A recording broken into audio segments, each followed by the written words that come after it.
So we have the 92nd Air Expeditionary Wing. It'll have 135s as an FE out of the 384th, and then out of the 349th, we'll have the 4 KC-46s. So I'm in charge of the sole operating 46 detachment out here and how we flow into the Air Expeditionary Wing.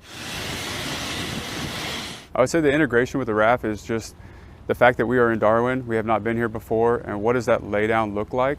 What does that look like with customs? What does that look like with POL, fuel support, meal, mess, everything? And then the integration with the 135 is the fact that we are 2 tanker variants that we can now work together, plan accordingly, and then continue to get into the AOR appropriately and try to mitigate the tyranny of distance that requires the amount of gas, about 6 hours to get to where we need to and operate in the PACAF AOR.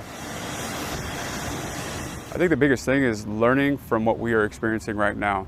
Through the process of any exercise, you gather data, you kind of consolidate it all into an after-action report, and from there, you're hoping to develop TTPs moving forward so that when we do operate, maybe here in this location or somewhere else in this AOR, that we can learn from those things, apply them, and then properly contribute to TTPs and the development and how we can better operate. The big thing is that we are co-located in the United States, and having to get all the way out here with that huge bill and that huge iron movement is to not only do it rapidly, but safely to get over here to this AOR and to support both our international partners, our coalition partners in this AOR, and that we can bed down appropriately and help contribute to what they offer in regards to their support in the PACAF AOR.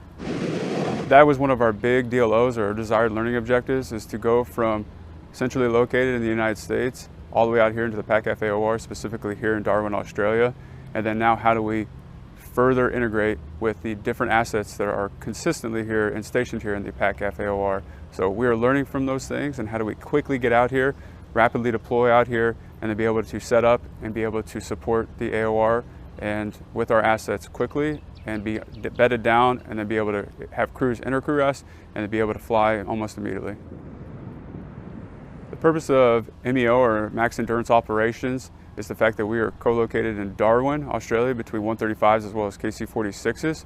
And our AOR that we have to support is approximately 6 hours, which takes about 60,000 pounds of gas just to get to there. And then we have to return back with about another 60,000. So that's 120,000 pounds of gas. So by the time we get there, we are only offered to allow maybe 20 to 30,000 pounds of offload capability to our receiver assets that are in the AOR. So with that, we have to be able to console both from 135s or other 46s that can give us gas so that we can stay out there and have good aloft time and be able to support multiple vols, multiple receiver capabilities. So if we can stay out there for continuous operations, the fragged time would probably be about 35 hours, and then we can be able to support and have that overwatch relatively continuously and not have to come back 6 hours down and then get gas and keep going.